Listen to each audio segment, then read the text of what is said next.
ये कहानी है वैंग लैंग की, जो कि एक निकम्मा और नाकारा स्टूडेंट था, लेकिन वो डीमन किंग की पावर अवेकन कर लेता है, जिसकी वजह से उस समय और स्पेस को जैसे चाहे बदल सकता है। यहाँ तक कि जब वो पैदा हुआ था वो अपनी माँ के पेट से चल के बाहर आया था, पर उसे तो बस नूडल से मतलब था। तो जब एक जायंट फ्रॉग ने उसकी सिटी पे हमला किया और उसकी वजह से उसका नूडल नीचे गिर गया, वैंग उस एस रैंक मॉन्स्टर को एक ही किक में खत्म कर देता है। पर वो अपनी एबिलिटीज को सीक्रेट रखता है ताकि वो एक ऑर्डिनरी लाइफ जी पाए। इसके बाद वैंग स्कूल जा रहा होता है और आज उसके स्कूल का पहला दिन है, लेकिन वहाँ उसके सीनियर्स उसे बुली करने लगते हैं क्योंकि उसकी फोर्स वैल्यू सबसे कम है और उससे उसके सारे पैसे मांगने लगते हैं। लेकिन तभी अचानक से ही एक फायर अटैक उन बुलीज पे गिरता है। ये हमला स्कूल की सबसे सुंदर कुड़ी सन रोंग ने किया था और उसको देख के सभी बुलीज डर के भाग जाते हैं। उन सभी के जाने के बाद वो वैंग से कहती है कि वो हमेशा उसे प्रोटेक्ट करेगी, पर वैंग उसे 10 रुपए पकड़ा देता है, तुम्हें तो कोई 10 रुपए में भी ना खरीदे, और वहां से चला जाता है। कुछ देर बाद प्रिंसिपल उनके सामने आता है और वो सभी को एंट्रेंस एग्जाम के बारे में बताता है, जो कि उनके स्पिरिट फोर्स पावर को मेजर करेगी और जिसका स्कोर सबसे हाई होगा वो एलीट क्लास में एंटर करेगा। सबसे पहला नंबर इस चोमू का था। जब वो अंदर जाता है तो वो एक बड़े से फ्रॉग को देख के डर जाता है। ये उसी फ्रॉग की स्पिरिट थी जिसे वैंग ने बचपन में हराया था। पर जब वो चोमू उसे पंच करता है उसे समझ में आ जाता है कि इस कहानी का हीरो तो वो बिल्कुल भी नहीं है। इसके बाद एक एक करके सभी स्टूडेंट्स की बैंड बज रही थी, जिसके बाद चैन चाओ की बारी थी। वो अपनी पावर अनलीश करके उस फ्रॉग पे हमला करता है। उसकी फोर्स फील्ड से झटका खा के वो भी पीछे आता है, लेकिन बाकियों की तरह वो जमीन पे गिरता नहीं है। उसका स्कोर हुआ था 938, जिसकी वजह से उसकी एंट्री सीधा एलीट क्लास में होती है। लेकिन जब सनरोंग की बारी आती है वो उस फ्रॉग पे हमला करती है और वो फ्रॉग ही पीछे चला जाता है, जिसकी वजह से वो पहली स्टूडेंट बनती है जिसका स्कोर की 2019 था। वैंग का नंबर आखिरी में आता है। वो अपनी असली ताकत को छुपाना चाहता था ताकि सभी को लगे कि वो नॉर्मल है, लेकिन जैसे ही वैंग टेस्ट देने के लिए पहुंचता है फ्रॉग उसे सेंस करके डर जाता है और कहता है ये यहाँ कैसे आ गया। तभी हम फ्लैशबैक में देखते हैं कि आखिर उस दिन हुआ क्या था। जब जू फ्रॉग से लड़ने के लिए जा रहा था, फ्रॉग उल्टे हाथ का उसे देख के नीचे गिरा देता है। इसके बाद वो फ्रॉग जू को खत्म ही करने वाला था, लेकिन अपने नूडल का पैकेट ढूंढता हुआ वहाँ वैंग पहुंच जाता है और वो एक ही लात में उस फ्रॉग को हरा देता है। वहीं प्रेजेंट में उस फ्रॉग की फटी पड़ी है और वैंग अपनी फोर्स की वैल्यू सबसे कम रख के उस पे हमला करता है, लेकिन उसके इम्पैक्ट से ही सिग्नल गायब हो जाता है और सभी देखते हैं कि फ्रॉग तो चारों खाने चित हो रखा है और वैंग का स्कोर इतना ज्यादा हाई था कि वो डिस्प्ले भी उसे दिखाने के लिए कम पड़ जाता है। पर उसने तो फ्रॉग को टच भी नहीं किया था, पर वो फ्रॉग पूरी तरह से गायब होने लगता है। वहीं सन को शक हो जाता है कि हाँ कुछ तो गड़बड़ है। वहीं वैंग नोटिस करता है कि वो फ्रॉग मरने का नाटक कर रहा है ताकि वो उसकी और कुटाई ना करे। रिजल्ट को देखते हुए एग्जामिनर उसे एलीट क्लास में डाल देता है। पहली क्लास में टीचर उन्हें दिखाती है कि कैसे वो दूसरे डायमेंशन से क्रीचर्स को समन कर सकते हैं अपने फोर्स लेवल का यूज करके। छपरी चैन अपनी पावर को शो ऑफ करने जाता है। जब सभी लोगों का उस पे हंसना बंद हो जाता है तो सभी लोग अलग अलग चीजें समन करना शुरू कर देते हैं। वहीं सन ने एक स्ट्रे डॉग को समन किया था, पर वो कहती है कि आखिर मुझे कितनी स्पिरिचुअल पावर चाहिए थी एक स्पिरिट बेस्ड को समन करने के लिए। तभी टीचर की नजर वैंग पे पड़ती है। वो कहती है अबे झंगूर तू क्यों नहीं कुछ कर रहा। तो वैंग भी सोचता है उसे भी कुछ करना ही होगा। तो जब वो समन करने की कोशिश करता है वो आसपास काफी सारे एलियन बीस्ट को सेंस कर पा रहा था। तभी वहां अचानक से एक धमाका होता है और वैंग ने उसी जायंट फ्रॉग को समन किया था। वो वैंग को देख के डर जाता है, मेरा पीछा छोड़ दे मेरे बाप। सभी को बचाने के लिए टीचर सन के डॉग को यूज करके अपने मैजिक को मिक्स करती है और उस फ्रॉग को एक पपी में ट्रांसफॉर्म कर देती है, जिसके बाद सभी लोगों को वो डॉग बड़ा ही क्यूट लगने लगता है। पर चुपके से वैंग वहां से निकल रहा था क्योंकि असल में उसने अपनी सारी जिंदगी अकेले ही बिताई है। जब वो पैदा होने वाला था और उसके फादर उसका वेट कर रहे थे, वो नर्स को देखते हैं जो कि डिलीवरी रूम में धमाका होने के बाद बाहर आ रही थी और वो ये देख के रोने लगता है, लेकिन असल में उसका बेटा मरा नहीं था और वो अपनी माँ के पेट से सीधा चल के बाहर आया था। इसके बाद वो बेचारा हर दिन अपने पेरेंट्स का दिमाग पढ़ता है और देखता है कि वो हमेशा ही एक दूसरे से झूठ बोलते रहते हैं और वो उसे हमेशा ही अपने झगड़ों से परेशान करते रहते थे। तो वो अपने पेरेंट्स की शादी को बचाने के लिए बहुत सारी पॉसिबिलिटीज को एक ही साथ देख रहा होता है और लास्ट में उसको सबसे बेस्ट ऑप्शन एक ही दिखता है और वो सुसु कर देता है। जैसे जैसे वो बड़ा हो रहा था उसकी ताकतें बढ़ती ही जा रही थी और जब वो 6 साल का था उसने उस जायंट फ्रॉग को भी हरा दिया। तो उसके फादर रिसर्च और उस पर एक्सपेरिमेंट करके एक सीक्रेट सील बनाते हैं जिससे कि वो उसके स्पिरिचुअल फोर्स को हाइड कर पाए, लेकिन इसके बावजूद भी उसकी ताकत इतनी थी कि उसके सिर्फ छूने से ही बोल टूट जाती है। तो उसकी माँ हमेशा ही उसे गोल्डन पिल देती रहती है ताकि उसका स्पिरिचुअल फोर्स कंट्रोल में रहे। वहीं उसके डैड एक और एमुलेट पे काम कर रहे हैं। उसके माता पिता उससे बहुत प्यार करते हैं, पर वो चाहते हैं कि उनका बेटा भी एक ऑर्डिनरी लाइफ जी पाए, और इसलिए वो अभी तक उसकी पावर को सप्रेस करने का तरीका ढूंढ रहे हैं। क्योंकि सिंपल चीजों के लिए भी, जैसे कि जब वो बर्थडे पे कैंडल्स ब्लो करता है तब भी वो पूरे घर में आग लगा देता है, और जब वो 10 साल का था उसे छूने की वजह से ही लगभग उन सभी की मौत होने वाली थी। उसके पेरेंट्स बस उसे हंसती खेलती जिंदगी देना चाहते हैं जहाँ की वो अपने दोस्तों और परिवार के साथ खुश रहे। इसलिए वैंग भी ऐसी चीजें करने से बचता है जिससे गलती से भी उसकी पावर से किसी को कोई नुकसान ना हो। हाँ, लेकिन रामेन नूडल्स अगर बीच में है तो बात अलग है। वहीं स्कूल में सभी लोग क्लास प्रेसिडेंट बनने के लिए वोट मांग रहे हैं, पर इनमें उसका कोई भी इंटरेस्ट नहीं है और वो रामेन लेने के लिए शॉप में जाने लगता है। लेकिन वहाँ एक आदमी शॉप की सभी चीजों को खरीद लेता है और सभी से कहता है कि वो जितना चाहे वो सामान फ्री में ले सकते हैं, पर बदले में उन्हें सनरॉन्ग को वोट करना होगा। लेकिन ये देख के सभी कैंडिडेट्स गुस्सा हो जाते हैं और कहते हैं कि तुम वोट्स को खरीदना चाहती हो, ये तो गलत है। पर वैंग कहता है कि मैं तुम्हें 5 वोट दूंगा इन 5 नूडल्स के बदले। सन सोच में पड़ जाती है कि आखिर ये चिमकांडी मेरी मदद क्यों कर रहा है। वैंग को नूडल्स मिलता हुआ देख के बाकी सब लोग भी समझ जाते हैं कि बस उसे वोट करके उन्हें फ्री में सामान मिल सकता है। लेकिन चैन अभी भी उसे हराना चाहता है, लेकिन जो भी उसे वोट देने के लिए तैयार नहीं थे वो उन पे अपने सेडक्शन आर्ट का यूज करती है, जिसकी वजह से सभी उसे वोट देने के लिए मान जाते हैं। लेकिन इन सभी चीजों का वैंग पे असर नहीं होता है। वो वहां से चला जाता है और वो सन के लिए एक गोल्डन पिल छोड़ के गया था उन नूडल्स के बदले। वहीं क्लासरूम में जब टीचर आता है वो सभी को देख के समझ जाता है कि सन ने अपने सेडक्शन आर्ट का यूज किया है, तो वो उसी के बारे में सभी को पढ़ाने लगता है। इस स्पेल को यूज करने के लिए यूजर को लोगों को गिफ्ट देना होता है और फिर इनकांटेशन करने के बाद जिसने भी गिफ्ट लिया था वो यूजर के कंट्रोल में आ जाता है। वहीं क्लासरूम में बैठी सन वैंग को ही देख रही थी, तो वैंग को लगता है कि वो अभी भी उसे कंट्रोल करने की कोशिश कर रही है, पर सन उसे इसलिए देख रही थी क्योंकि उससे लगता है कि वैंग उसे पसंद करता है। वैंग उससे पूछ रहा होता है कि उससे गोल्डन पिल मिला या नहीं मिला, पर सन को लगता है कि वो उसे खाने को कह रहा है। पर जैसे ही वो उस पिल को खाती है वैंग समझ जाता है कि इसका जुलूस निकलने वाला है। उस पिल को खाते ही सन का स्पिरिचुअल प्रेशर लगभग खत्म हो जाता है और सभी के ऊपर से उसका स्पेल टूट जाता है। तभी टीचर सन को आगे बुलाता है और उसे अपने आर्ट ऑफ सेडक्शन के स्पेल को डेमोन्स्ट्रेट करने को कहता है। पर जब वो आगे जा रही थी उसका पैर एक कैन पे फिसल जाता है, लेकिन वैंग सभी के स्कूल के सपनों को सच करता हुआ पूरी क्लास के सामने कूल दिख जाता है। पर वो मेरे दोस्त नितेश जैसा सिंप नहीं था, तो वो उसे सीधा ही नीचे गिरा देता है। इसके बाद टीचर वैंग को उसी स्पेल की इनकांटेशन करने को कहता है और क्योंकि सन ने उससे गिफ्ट लिया था उस स्पेल का असर सिर्फ सन पे होता है। इसके बाद टीचर अनाउंस करता है कि चैन उनकी क्लास का प्रेसिडेंट है। वहीं वैंग वहां से निकल लेता है। वहीं रात को सन सोच रही होती है कि अगर वो चिमकांडी मुझे नुकसान ही पहुंचाना चाहता था तो उसने मेरी मदद क्यों की, और वो उसे अपने दिमाग से नहीं निकाल पा रही थी। अगली सुबह चैन एक बड़ा सा बर्तन लेके आता है पिल रिफाइनरी टेस्ट के लिए और उसे यकीन है कि उसके इतने सारे बॉल्स को देख के सन तो जरूर इम्प्रेस हो जाएगी। What do you mean by that?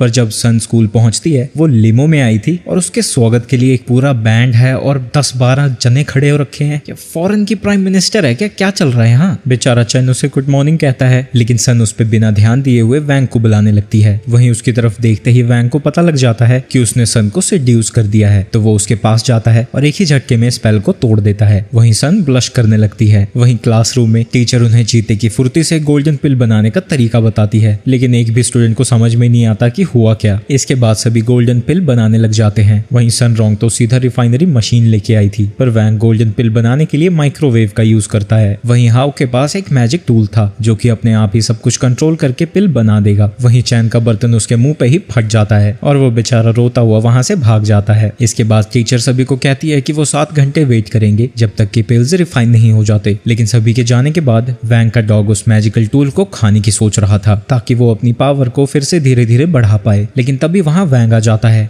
जिसे देख के फ्रॉगी 2 भागने लगता है और वैंग उसका पीछा करता है। पर ये सब कुछ उस कुत्ते का प्लान था उससे पीछा छुड़ाने का। लेकिन जैसे ही वो वापस मुड़ता है वैंग उसके सामने ही खड़ा था। वो वैंग से दया की भीख मांगता है पर वैंग उसे खींच के लात मारता है। वहीं चैन अभी भी भाग रहा है क्योंकि उसने इस क्लास के लिए अपने फादर से उस पॉट को मांगा था। उसे पता है कि उसके फादर उसकी गर्दन काट देंगे क्योंकि वो पॉट उनकी फैमिली ट्रेजर है जो कि उसने तबाह भी कर दिया और फर्स्ट प्लेस भी नहीं लेके आया। वहीं वैंग हाउ का फर्नेस लेके कहीं जा रहा था। हाउ को लगता है कि वो उसका फर्नेस चुरा रहा था और उस पे अपनी पॉइजन गन तान देता है। वैंग उसे समझाने की कोशिश करता है कि इसे फ्रॉगी 2 ने खा लिया था और वो तो बस इसे धोके वापस ला रहा था, लेकिन हाउ को उसकी बातों पे यकीन नहीं होता और अपने ट्रेजर की इतनी बुरी हालत देख के वो उसे शूट कर देता है। वैंग उसके अटैक को डॉज कर लेता है, लेकिन उसके पीछे से चेन आ रहा था और वो पॉइजन सीधा उसके मुंह में चला जाता है। कुछ देर पहले ही चेन का दौड़ते दौड़ते दिमाग खराब होने लगता है और वो देखता है कि कैसे सन वैंग की बाहों में जा रही है, तो अपने प्यार को चुराने वाले को मारने जा रहा था। ये देख के हाउ डर से चिल्लाने लगता है। इसके बाद वो रिफाइनरी में उसकी बॉडी को ले जाते हैं। हाउ वैंगलिंग से कहता है कि अगर तुम एंटीडोट बनाने में मेरी मदद करोगे तो मैं तुम्हें मेरी फर्नेस चुराने के लिए ब्लेम नहीं करूंगा। इसके बाद वो सभी इंग्रेडिएंट्स को इकट्ठा करते हैं और उस बर्तन में डाल के एंटीडोट बनाने लगते हैं, पर उसे पूरी तरह से बनने में 4 घंटे लगने वाले हैं। और हाउ ये सोच के परेशान हो जाता है क्योंकि उनकी टीचर 2 घंटे में वापस आ जाएगी। वहीं फ्रॉगी 2 भी वहां वापस पहुंच चुका है और वो फिर से उस बर्तन को खाने की कोशिश कर रहा है, लेकिन हाउ अपनी सील से उस पे हमला कर देता है। और जब वो फर्नेस को वापस चेक करने जाते हैं वो देखते हैं कि फ्रॉगी 2 की आग की वजह से उसका प्रोसेस तेज हो चुका है, तो वो दोनों मिलकर फ्रॉगी को टेबल पे पटकते हैं और जबरदस्ती उससे उसकी पावर निकाल के फर्नेस को और तेजी से चलाते हैं। वैंग उससे पूछता है कि वो इस पावर को छुपा के क्यों रख रहा था। फ्रॉगी बताता है कि वो टाइमलाइंस को तेज भी कर सकता है और रिवर्स भी कर सकता है। ये सुन के वो दोनों समझ जाते हैं कि वो इसका फायदा उठा सकते हैं। उन्होंने 2 एंटीडोट बनाए थे और वो उस फ्रॉग को एक पॉइजन देके के उस पे एंटीडोट चेक करते हैं, जिसके बाद वो चन को वो एंटीडोट देते हैं। लेकिन तभी वहां बाकी के टीचर और स्टूडेंट्स आने लगते हैं। हाउ घबरा जाता है और बाहर चला जाता है उन सभी का ध्यान भटकाने के लिए, लेकिन टीचर उसके लिए 1 सेकंड भी नहीं रुकती है और वो सबसे पहले हाउ को देखने जाती है कि उसने कोई पिल बनाया भी है या नहीं। हाउ को यकीन था कि उसमें तो कोई पिल होगा ही नहीं, लेकिन उसमें से एक गोल्डन पिल निकल आता है। हाउ समझ जाता है कि वैंग ने अपनी पिल उसके फर्नेस में डाली थी, पर उसके बाद वैंग की बारी थी और वो टीचर वैंग को डांट लगाने लगती है क्योंकि उसकी पिल जल चुकी थी। हाउ समझ जाता है कि वैंग ने अपनी पिल उसके फर्नेस में डाल दी और उसकी जली हुई पिल अपने माइक्रोवेव में। ये देख के हाउ को लगता है कि वैंग इस दुनिया का सबसे अच्छा दोस्त है, पर असल में वैंग ने कुछ भी नहीं किया था। जब वो बर्तन को धो रहा था तो पिल उसमें पहले ही बन चुकी थी और उन्होंने एंटीडोट उस पिल के साथ ही बना दिया था। उसकी पिल तो इसलिए नहीं बनी क्योंकि माइक्रोवेव भी उसी के जितना यूजलेस है, लेकिन वैंग भी चन और उसके बर्तन जितना यूजलेस नहीं बन पाया। जब चन की आंखें खुलती है वो देखता है कि उसका बर्तन रिपेयर हो चुका है और हाउ चन को वैंग का शुक्रिया अदा करने को कहता है क्योंकि ये सब उसी ने किया था। जिसके बाद चन रोते हुए वैंग को हग कर लेता है। वहीं अगले दिन क्लास के खत्म होने के बाद सन सीधा वैंग के पास जाती है और सीधा उसे कल डेट पे जाने के लिए पूछ लेती है। वहीं स्कूल के बाहर से 2 किलर्स सन को शूट करने आए थे, लेकिन जैसे ही वह गोली चलाते हैं वैंग इसे डिटेक्ट कर लेता है और अपनी पावर से उनकी गोलियों को डिफ्लेक्ट कर देता है। वहीं क्लासरूम में ये सीन चल रहा था।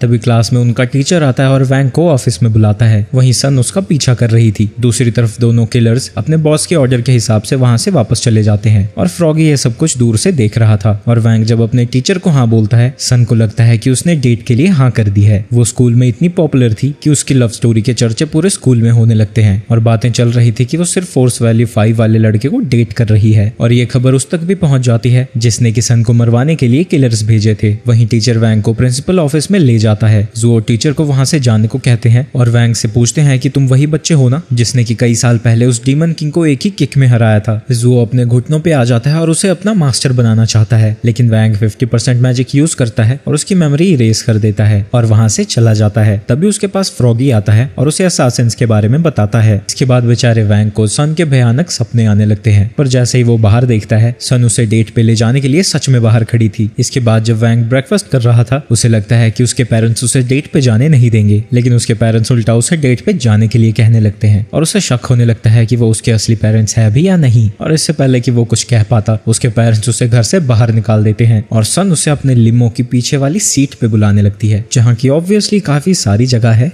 समझ रहे हो? इसके बाद वो वहां से चले जाते हैं, लेकिन वो असासिन्स अभी भी उनका पीछा कर रहे हैं। वहीं सन वैंग को बताती है कि वो उसे एक बहुत ही मस्त जगह लेके जा रही है जिसका कि नाम हेवनली पैराडाइज है। ये प्रॉपर्टी उसकी फैमिली ने बनाई है ताकि वो जिससे प्यार करती है उसके साथ वो यहाँ समय बिता पाए, और वो यहाँ पहली बार आई है। वहीं वांगलिंग का मुंह ऐसा बन जाता है जैसे किसी ने वहाँ पाद मारी हो, पर सन कहती है कि वो तो बस मजाक कर रही थी और उसकी फैमिली ने उन दोनों के लिए ये जगह अभी के लिए खाली करवाई है। वहां पहुंचने के बाद सन अपने सभी बॉडीगार्ड्स को वहां से जाने को कह देती है ताकि वो अपने फ्यूचर हस्बैंड के साथ टाइम स्पेंड कर पाए। लेकिन 5 मिनट के अंदर अंदर ही वो असासिन सभी बॉडीगार्ड्स को ढेर कर देते हैं। वैंग और सन घूम ही रहे होते हैं कि एक असासिन उन पे गोली चला देता है, पर वैंग उसकी गोली को अपने दांतों से पकड़ लेता है और उसकी बुलेट को वापस से उसकी गन में फेंक देता है, जिससे वो उड़ता हुआ पीछे जाता है। वहीं ये सभी चीजें करते हुए सन उसे देख लेती है, पर वैंग उसकी भी मेमोरीज को इरेज कर देता है। वहीं दूसरी तरफ असासिन्स को लग रहा होता है कि इन गन्स का इतना रिकॉइल कैसे है। इसके बाद जब वो जगह घूम रहे होते हैं, असासिन्स उनका पीछा जारी रखते हैं और उन्हें मारने की कोशिश करते रहते हैं, पर वैंग बार बार सन को बचा लेता है और जब भी सन उसे देख लेती थी वो उसकी मेमोरीज मिटा देता था। ऐसे ही करते करते रात हो जाती है और असासिन्स सोच में पड़ जाते हैं कि यहाँ चल क्या रहा है। इसके बाद वो दोनों झूले पे चढ़ जाते हैं और उनके पीछे पीछे असासिन्स भी पहुंच जाते हैं। ज़ुओ ये सब देख लेता है और कहता है कि मास्टर खतरे में है और बैकअप के लिए कॉल कर देता है। जब ये हंसों का जोड़ा आसमान में पहुंचता है, फायरवर्क्स शुरू हो जाते हैं और जब वैंग की नजरें उन पे जाती हैं, तभी वहां असासिन्स पहुंच जाते हैं और उनके सर पे अपनी बंदूक रख देते हैं। तभी सन खड़ी होती है और कहती है कि तुम मुझे मारने आए हो, मेरे दोस्त को जाने दो। लेकिन वैंग खड़ा होता है और अपनी ताकत से एक असासिन को वहां से उड़ा के फेंकता है। ये देख के दूसरे असासिन की फट जाती है, लेकिन वो उसे भी कार्ट से बाहर फेंक देता है और उस पे एक फायर के अटैक से हमला करता है। इसके बाद वहां और भी ज्यादा आतिशबाजी होने लगती है और वैंग सन से प्रॉमिस करने को कहता है कि वो इस बात को सीक्रेट रखेगी। जिंदगी में पहली बार था कि वो अपने माँ बाप के अलावा किसी और को भी अपना सीक्रेट बताना चाहता था और इस तरह से उनकी नई रिलेशनशिप शुरू हो जाती है। अगले दिन सन स्कूल पहुंचती है। वहाँ टीचर उसे बताता है कि जिन लोगों ने उसको मारने की कोशिश की थी वो अभी भी जिंदा हैं और वो सभी सन को मारने के लिए एक नया प्लान बना रहे हैं। पर सन कहती है कि उसे अटैक के बारे में कुछ याद नहीं है। तभी वहाँ ज़ुओ पहुंचता है और कहता है कि तुमने असासिन इसलिए नहीं देखे क्योंकि उन्हें मैंने पकड़ लिया था। वो ऐसा इसलिए कह रहा था क्योंकि कल वैंग ने अपनी पावर से उसे ये याद रखने को कहा था कि उसी ने असासिन्स को भगाया था। इसके बाद वो उन्हें शैडो किल ऑर्डर दिखाता है और कहता है कि जिसके लिए भी ये ऑर्डर इशू किया जाता है उसका मरना तय है। ये सब सुन के असासिन के बॉस को लगता है कि वो ज़ुओ ही था जिसने कि उसके प्लान को बर्बाद किया था। वहीं ज़ुओ ने सन की प्रोटेक्शन के लिए पूरे स्कूल की सिक्योरिटी बढ़ा दी है। स्कूल के बाहर के साथ साथ स्कूल के अंदर भी काफी प्रोटेक्शन है, लेकिन इतनी ज्यादा सिक्योरिटी होने के बावजूद भी स्कूल यार्ड के अंदर जमीन से एक निंजा बाहर आता है जिसका नाम ज़ू फैंग है और वो एक रबर के खिलौने से गार्ड को बेहोश कर देता है, जिसके बाद देखते ही देखते वो कई सारे गार्ड्स को ठिकाने लगा देता है। वहीं हॉल के अंदर भी एक और निंजा पहुंच जाता है जिसका कि नाम ज़ू यिंग होता है और वो सभी बॉडीगार्ड्स को खिड़कियों से बाहर फेंक देता है। लेकिन तभी वो एक चौक के हमले को डॉज करता है और वो चौक जब दीवार से टकराती है वो दीवार लगभग गिर जाती है। ये हमला सन के टीचर ने किया था। वहीं वैंग लिंग को नोटिफिकेशन आती है कि उसने फ्री नूडल्स जीते हैं और वो 15 मिनट में ड्रोन के द्वारा उसके पास डिलीवर कर दिए जाएंगे। दूसरी तरफ उनका टीचर निंजा के सारे अटैक्स डॉज कर रहा था, जिसके बाद वो निंजा एक ही साथ अपने दोनों वेपन से उस पे हमला करता है और एन वक्त पे दोनों वेपन्स को एक्सपैंड कर देता है। लेकिन ज़ू कांग उसके दोनों ही वेपन्स को अपने हाथों से तोड़ देता है। ये देख के ज़ू यिंग उसके ऊपर पॉइजन से हमला करता है और खुद वहां से भागने लगता है, लेकिन वो दरवाजे से टकरा जाता है जैसे ही वैंग लिंग बाहर आ रहा था। वहीं ज़ू फैंग ने बाहर और भी ज्यादा गार्ड्स को हरा दिया था, लेकिन जब वो वहां से जा रहा था उसे सामने एक डॉग दिखता है। वो उसके साथ खेलने की कोशिश करता है, लेकिन फ्रॉगी उसे काट लेता है तो वो उसे दूर फेंक देता है। लेकिन फिर उसे पता चलता है कि उस डॉग ने उसकी स्पिरिचुअल फोर्स को अब्सॉर्ब कर लिया था और साथ ही उसकी लाइफ एनर्जी को भी खींच लिया था। तभी फ्रॉगी अपने असली रूप में आ जाता है और उसके ऊपर एक पावरफुल अटैक से हमला कर देता है। ज़ू फैंग वहां से भागने की कोशिश करता है, लेकिन उसकी रीढ़ की हड्डी टूट जाती है और वो फ्रॉगी के अटैक से नहीं बच पाता। वहीं एक और निंजा जिसका कि नाम ज़ूजियान है वो भी स्कूल में पहुंच चुका है। वो अपनी इनविजिबिलिटी स्किल का यूज करके वहां तक छुप के पहुंचा था और अपने हैमर के एक पावरफुल अटैक को चार्ज कर रहा है जिससे कि वो पूरे स्कूल को एक ही हमले से तबाह कर सके। लेकिन तभी वहां अपने गिफ्ट को क्लेम करने के लिए वैंग पहुंच जाता है और वो उससे कहता है कि तुम यहाँ क्या कर रहे हो। इसके बाद वैंग अपना पैकेट लेके वहां से जा रहा होता है तो जियान को लगता है कि वो बस उसके पैकेज की बात कर रहा था और उसने उसे अभी नहीं देखा है। पर वैंग कहता है कि नहीं नहीं, मैं तो तुमसे ही बात कर रहा था, तुम जैसा नल्ला निंजा तो मैंने आज तक नहीं देखा। ये सुन के ज़ू जियान को गुस्सा आ जाता है और वो अपनी पूरी ताकत से वैंग पे हमला करता है, लेकिन वैंग को कुछ भी नहीं होता और उल्टा उसका हैमर ही टूट जाता है और उसके इंटरनल ऑर्गन्स डैमेज हो जाते हैं। वैंग जब उसे घसीट के कहीं लेके जा रहा था, ज़ू वहां पहुंच जाता है और कहता है कि मास्टर मैं आपको इस बार नहीं भूलूंगा। लेकिन वैंग इस बार उस पे एक नया स्पेल कास्ट करता है जिससे उसे लगता है कि उसी ने इस असासिन को मारा है। जब बाकी के स्टूडेंट्स वहां आते हैं, वैंग एक्टिंग करता है कि वो घायल हो चुका है और ज़ू सभी को बताता है हमले के दौरान वो घायल हो गया और उसे डॉक्टर की जरूरत है। वहीं इसके बाद कई दिनों तक वैंग लिंग बीमार होने का नाटक करता है और घर पे ही पड़ा रहता है। सन को उसकी चिंता हो रही थी तो वो अपने कॉन्टैक्ट से सबसे बेस्ट डॉक्टर्स को उसके पास भेजती है और उसके लिए एक हीलिंग मशीन भी भेज देती है। उसकी माताश्री उसके लिए खाना लाती हैं और कहती हैं कितने दिनों तक ये एक्टिंग करते रहोगे, अब 10 दिन हो चुके हैं। तभी वहां वैंग लिंग के दोस्त आ जाते हैं। सन उसे एक भयंकर सा इंजेक्शन देने लगती कहती है ताकि वो ठीक हो जाए, पर वैंग कहता है कि मैं बिल्कुल ठीक हूँ और तुरंत ही बिस्तर से बाहर आ जाता है। और इसके बाद वो सभी एक जगह बैठ के अपने स्पिरिचुअल पावर टेस्ट को देने की तैयारी करने लगते हैं। सबसे पहले चैन आगे जाता है और वो अपनी स्पिरिचुअल फोर्स को अपनी बॉडी के बाहर एक बॉल के रूप में बनाता है। हाउ कहता है कि ये तो एंट्रेंस वाली एग्जाम जितना ही है, तो ये लोग फिर से क्यों टेस्ट कर रहे हैं। चैन कहता है कि ये वो फोर्स है जो कि हमारी बॉडी के बाहर होता है। अपनी फोर्स को अपनी बॉडी के बाहर विजुअलाइज करना काफी मुश्किल है और इसके लिए काफी ट्रेनिंग लगती है, क्योंकि इसके जरिए तुम अपनी स्पिरिचुअल पावर को किसी भी शेप में ढाल सकते हो। वहीं किसी और हाई स्कूल में भी काफी सारे स्टूडेंट्स अपनी स्पिरिचुअल फोर्स मेजर कर रहे थे। लियांग ज़ेंग जब अपनी फोर्स को टेस्ट करता है, उसका स्कोर 1950 आया था। ये देख के सभी स्टूडेंट्स को लगता है ये तो बिल्कुल ही नाकारा है, तुम तो हमारे साथ बैठने के भी लायक नहीं हो। तो उनका लीडर टैंग खड़ा होता है और सभी को अपनी ताकत दिखाना शुरू करता है। वो जब अपनी स्पिरिचुअल फोर्स विजुअलाइज कर रहा था, चारों तरफ बहुत ही तेज हवा चलने लगती है और सिस्टम में नंबर बढ़ते ही जाते हैं जब तक कि वो टॉप पे नहीं पहुंच जाता और सभी स्टूडेंट्स उसके लिए चेयर करने लगते हैं। वहीं दूसरी तरफ हाउ ने बस एक छोटी सी बॉल बनाई थी और इस शर्मनाक रिजल्ट के बदले वो अपनी मौत को सीधा गले लगा लेना चाहता था। सन कहती है कि वो अपना टेस्ट कभी और देगी क्योंकि उसे डर है कि वो कहीं पूरे घर को ही तबाह न कर दे, लेकिन दोनों लौंडे उसे कन्विंस कर लेते हैं कि वो अभी ही अपना टेस्ट दे। जब वो अपना टेस्ट देना खत्म करती है, सिस्टम उसे सेकंड पोजीशन पे पहुंचा देता है। ये देख के फैक्शन 59 के लोग भी हैरान हो जाते हैं। इसके बाद वैंग लिंग की बारी थी। वो बेचारा सोचता है कि इसके लिए मैंने तैयारी तो नहीं की, पर किसी ना किसी तरीके से तो बच ही जाऊंगा। तो वो अपने स्फेयर को अर्थ के बाहर बना देता है, क्योंकि जब वो स्फेयर छोटा सा ही था, वो लगभग उसके दोस्तों को वहां से उड़ा देता है। जो स्फेयर वैंग ने बनाया है वो लगभग अर्थ के जितना बड़ा है और सिस्टम उसका स्कोर नल दिखाता है। सब सोच में पड़ जाते हैं इस नल का मतलब क्या है, क्या इसका स्कोर 0 है, लेकिन सिस्टम उसे सीधा टॉप पे पहुंचा देता है। जब ये चीज फैक्शन 59 के लोग देखते हैं, उन्हें लगता है कि सिस्टम में कुछ गड़बड़ हुई होगी, क्योंकि उन्होंने कभी भी इस वैंगलिंग का नाम नहीं सुना था। जब वैंग के दोस्त वहां से जा रहे होते हैं, हाउ कह रहा होता है कि उसका स्कोर बहुत कम है, तो वो सिस्टम को हैक करके उसको बढ़ाएगा। जिसके बाद जब हाउ सिस्टम हैक कर रहा होता है, वैंग उसके बगल में ही बैठा था। वैंग चाहता था कि हाउ उसका स्कोर कम कर दे। हाउ एक पासवर्ड फॉर्मेशन स्क्रोल का यूज करता है और पूरे रूम में एक स्पेल कास्ट करके पासवर्ड ढूंढने की कोशिश करता है, लेकिन इतना सब कुछ करने के बाद भी उसे पासवर्ड नहीं पता लगता। पर वैंग कहता है कि पासवर्ड बस वो 8 स्टार्स थे,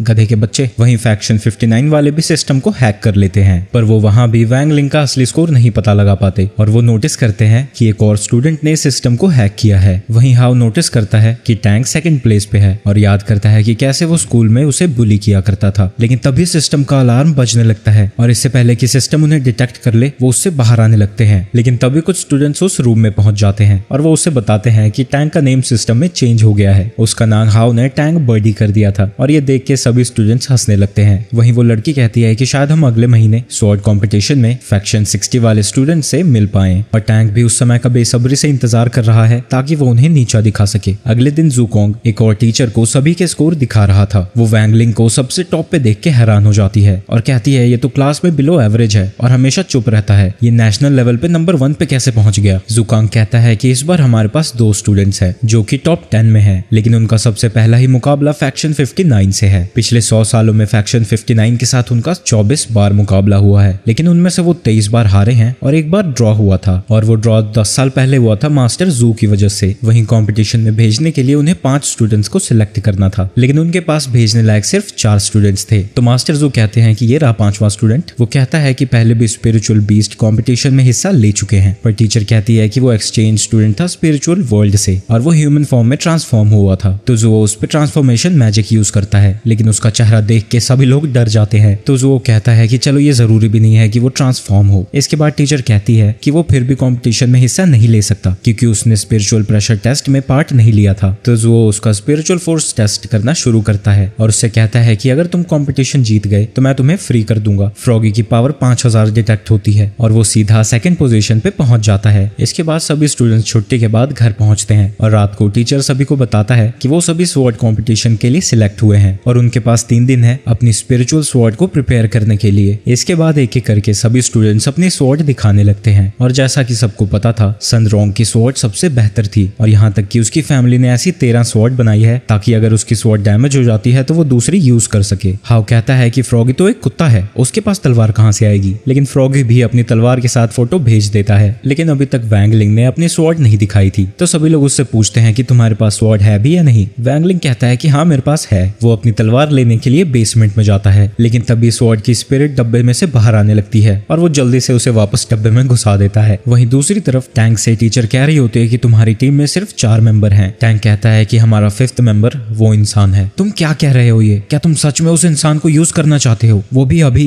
चाहे कुछ भी हो जाए, हम इस साल नहीं हार सकते। चलो ये भी ठीक है, अगर हम उस इंसान का यूज करेंगे तो इस साल कभी नहीं हार सकते। पर एक सेकंड, वो इंसान है कौन? वहीं वो लड़की कहीं पहुंची हुई है और एक और स्टूडेंट जिसका कि नाम बुफेंग है वो किसी की धुलाई कर रहा है और ये वही इंसान है जिसको कि यूज करने की बातें चल रही थी। अगले दिन वैंग अपने दोस्तों को अपनी स्वॉर्ड दिखा रहा था, लेकिन सभी को लगता है कि ये काफी छोटी है। तभी वहाँ टीचर्स पहुंच जाते हैं और वो उन्हें बताते हैं कि वो फैक्शन 59 के स्कूल में रहेंगे जब तक कि कंपटीशन शुरू नहीं हो जाता। तभी टीचर देखते हैं कि वैंग अपने साथ कोई सामान नहीं लाया था। ऐसा इसलिए था क्योंकि वैंग का कोई इरादा ही नहीं था कंपटीशन में पार्ट लेने का। वो तो बस जाएगा और बीमारी का बहाना करके वापस आ जाएगा। लेकिन तभी एक बंदा आके जुओ को कुछ बताता है और हम देखते हैं कि शैडो फैक्शन की लीडर उस बस का पीछा कर रही है। वहीं बस के अंदर वैंग के स्वॉर्ड से वही स्पिरिट बार बार बाहर आ रही थी, लेकिन वैंग हर बार उसे वापस घुसा देता था। जिसके बाद वो फैक्शन 59 में पहुंच जाते हैं और उनका स्वागत फैक्शन 59 की डायरेक्टर मिस जाय करती है। जाय और पैन पहले बहुत अच्छे दोस्त हुआ करते थे, लेकिन अब उन दोनों की दुश्मनी चल रही है। तो जाय टीचर से मिलने की जगह सनरॉन्ग के पास जाती है और कहती है कि ये तो तुम्हारे स्कूल के बजट में बहुत मदद करती होगी ना, और पान की बेइज्जती करने लगती है। जिसके बाद मिस पान भी उसके स्टूडेंट्स की बजाने लगती है कि तुम्हारे सारे स्टूडेंट्स बुली और गवार हैं, जिनमें बस ताकत है पर अकल सबकी घुटनों में है। लेकिन तभी जाय वैंग पे हमला कर देती है। वैंग तुरंत ही जमीन पे गिर जाता है और चोट लगने की एक्टिंग करने लगता है, पर यह कोई अटैक नहीं था बल्कि फोर्स वैल्यू चेक करने का तरीका था। तभी वो स्पिरिट बाहर आता है और वैंग को बताता है कि तुम्हारा एमुलेट टूटने वाला है, और उसी वक्त वो एमुलेट टूट जाता है और वहां बहुत ही बड़ा धमाका होता है और काफी देर तक उसके एमुलेट से आग निकलती रहती है। वैंग स्पिरिट से पूछता है कि तुमने मुझे पहले क्यों नहीं बताया? स्पिरिट कहता है कि मैं तुम्हें बताने आ तो रहा था, तुम ही तो मुझे दबाते रहे बार बार। तुम्हारे पास भी बस ताकत ही है, अकल तो घुटनों में ही है। एक्सप्लोजन खत्म होने के बाद सभी सोचने लगते हैं कि आखिर ये हुआ कैसे। जाय को भी समझ में नहीं आ रहा था कि ऐसा कैसे हो सकता है, क्योंकि उसने तो बस उसका लेवल चेक किया था। वैंग को स्ट्रेचर में लेटा के स्कूल के अंदर ले जाया जाता है और उसके पीछे सन भी जाने लगती है, लेकिन टैंग उसे रोकता है और उससे पूछता है मेरा खूबसूरत चेहरा तुम्हें याद है? लेकिन उसके रास्ते से ना हटने की वजह से सन उसको मुक्का मारती है, लेकिन ईशा उसे रोक देती है। तभी वैंगलिंग की बॉडी आग से जलने लगती है। तभी जाय आती है और उसे कपड़े से लपेट के बचा लेती है और उसे ट्रीटमेंट के लिए जल्दी से अंदर ले जाया जाता है। सन गुस्से में अपनी तलवार निकालती है और टैंग पे हमला कर देती है, लेकिन टीचर उसकी तलवार को पकड़ लेता है और कहता है कि वो अपने इमोशंस पे काबू रखे। वहीं वो आग बू फैंग ने लगाई थी। जब वैंग को मेडिकल रूम में ट्रीटमेंट के लिए ले जाया जाता है, वो देखते हैं कि वो वहां से गायब हो चुका है। वहीं वैंग स्कूल से बाहर निकलने का रास्ता ढूंढ रहा है और उसका एमुलेट धीरे धीरे और भी ज्यादा कमजोर हो रहा है। वो अपने डैड को कॉल करता है और बताता है कि एमुलेट टूटने वाला है। उसके पिताश्री सब कुछ छोड़ छाड़ के वैंग की मदद करने के लिए वहां से चल पड़ते हैं। वहीं मिस जाय सभी स्टूडेंट्स को जिम दिखाती है और सभी को कंपटीशन के रूल्स के बारे में बताने लगती है। ये 5 वर्सेस 5 का कंपटीशन होगा। पूरी फील्ड में 5 ऑल्टर्स हैं। जितने ऑल्टर्स तुम ऑक्यूपाई करोगे उतना ही तुम्हारा स्कोर बढ़ता जाएगा और जिसका स्कोर सबसे ज्यादा होगा वो टीम जीत जाएगी। तभी हाउ कहता है कि तुम्हारी टीम में तो बस 4 मेंबर है, तुम पार्टिसिपेट कैसे करोगे? तभी उनका 5th मेंबर पानी से एक कूल सी एंट्री लेता है और थोड़ी देर में ही वो सन के पीछे आ जाता है और उसे एक रोज ऑफर करता है और कहता है कि अगर तुम मेरा रोज एक्सेप्ट कर लेती हो तो मैं तुम्हारी तरफ से इन चूजों को हरा सकता हूँ, बस बदले में मुझे एक 1 नाइट स्टैंड चाहिए। ये सुन के चैन उस पे हमला करने जाता है, लेकिन बू फैंग आसानी से उसे दूर फेंक देता है। लेकिन चैन हार नहीं मानता और फिर से उस पे हमला करने जाता है, पर इस बार बू फैंग उसकी बहुत ही ज्यादा बुरी तरह से कुटाई कर देता है और आखिर में उसे जमीन पे पटक देता है। लेकिन चैन अभी भी फिर से खड़ा हो जाता है और वो अपने फादर की बात याद करता है कि चैन फैमिली जहाँ भी अन्याय होता हुआ देखती है वो हमेशा उससे लड़ती है। वो इस बार अपने फ्लेमिंग ऑरा से कवर होके उससे लड़ने जाता है, पर बू फैंग उसका पहले हाथ गायब कर देता है और उसे दूर उठा के फेंक देता है। लेकिन उसी वक्त वैंग आके उसे पकड़ लेता है और साथ ही उसका हाथ भी हील कर देता है। तभी बू फैंग उड़ता हुआ जाता है और वैंग पे हमला करता है, पर वैंग उसके मुक्के को खा लेता है और उसे इग्नोर करता हुआ वहां से चल पड़ता है और वो बू फैंग का फ्लावर सन को पकड़ा देता है। ये उसने कब लिया? मास्टर आप कहो तो मैं इसे ठिकाने लगा दूं। वैंग कहता है नहीं नहीं अभी शांत रहो। इसके बाद जाय सभी को अपने प्रिपरेशन रूम में जाने को कहती है। वहीं शैडो फैक्शन की लीडर भी वहां पहुंची हुई है। वहीं जू भी गहरी सोच करने के बाद डिसाइड करता है कि वो भी फैक्शन 59 जाएगा। वहीं वैंग वहां से नूडल लेने के लिए चला जाता है। वहीं उन असासिन्स के लीडर जिसका की नाम जियांग है वो उनका पीछा कर रही है। तभी उसके पीछे बुफैंग आता है और पूछता है हुस्न की मलिका आप यहाँ क्या कर रही हैं? जियांग कहती है कि मैं क्लीनिंग डिपार्टमेंट से हूँ। बुफैंग कहता है कि झूठ मत बोलो, मैं जानता हूँ कि तुम फैक्शन 59 से नहीं हो और क्या तुम मेरी गर्लफ्रेंड बनोगी? इस बंदे को देख के तो मुझे नितिश की याद आ रही है, पर वो उसे रिजेक्ट करके चली जाती है ये कह के कि बुफैंग की उम्र ज्यादा है। अबे ओ बुढ़िया तू किसको बेवकूफ बना रही है? लेकिन जियांग इनविजिबल मुक्के से उसके मुंह पे मारती है और वो उड़ता हुआ पीछे जाता है। बुफैंग भी इस लड़ाई के लिए खुश है क्योंकि फाइनली वो एक स्ट्रॉन्ग अपोनेंट से लड़ेगा। करेगा। वो बहुत सारी डार्क एनर्जी को समन करता है ताकि वो एक ही हमले से उस लड़की को खत्म कर दे, लेकिन जियांग अपनी उंगलियों से ही उसके अटैक को दबा देती है और गायब कर देती है। उसी वक्त वैंग भी अपने नूडल्स लेके आ रहा था। तभी वो देखता है कि यहाँ तो अलग ही तरह का BDSM चल रहा है, और इससे पहले कि किसी को कुछ पता लगता वो दोनों लड़कों को बांध के छत पे फेंक देती है। तभी वहाँ एक बुढ़ा आता है और वो दोनों सोच रहे होते हैं कि वो इन दोनों लड़कों को नीचे फेंक दें। तभी स्पिरिट कहती है, मास्टर अपने इमोशंस पे काबू रखिए, सील टूटने वाली है। वैंग के गुस्से से चारों तरफ आंधी तूफान जैसा मौसम हो जाता है। ये देख के स्पिरिट कहता है, मास्टर